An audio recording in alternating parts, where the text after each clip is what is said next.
നടുത്തളത്തിൽ സാധാരണ പ്രതിപക്ഷം ഇറങ്ങിക്കഴിഞ്ഞാൽ സാധാരണ സ്പീക്കർമാർ ചെയ്യാറുള്ളത് സഭാ നടപടികൾ നിർത്തിവെക്കും, എന്നിട്ട് നേതാക്കളെ ചർച്ചയ്ക്ക് വിളിക്കും, എന്നിട്ട് ഇവിടെ എത്രയോ പ്രാവശ്യം ഇവിടെ സഭ തുടങ്ങിയിട്ടുണ്ട്.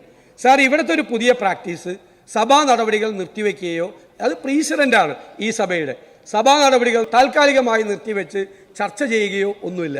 എന്തെങ്കിലും വിഷയങ്ങളുണ്ടെങ്കിൽ അത് സ്പീക്കറുടെ ചേംബറിൽ വെച്ചാണ് പരിഹരിക്കപ്പെടാറ്.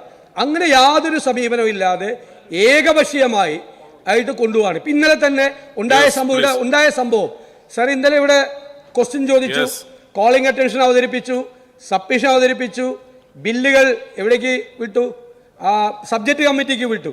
ഇവിടെ അടിയന്തര പ്രമേയം അനുവദിച്ചു. അടിയന്തര പ്രമേയത്തിന് നോട്ടീസ് കൊടുത്ത ആളെ വിളിക്കുക പോലും ചെയ്യാതെ സ്പീക്കർ സഭാ നടപടികൾ നിർത്തിവെക്കുകയാണ് ഉണ്ടായത്.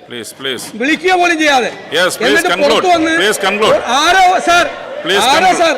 ആരാ സാർ ഒളിച്ചോടിയത്?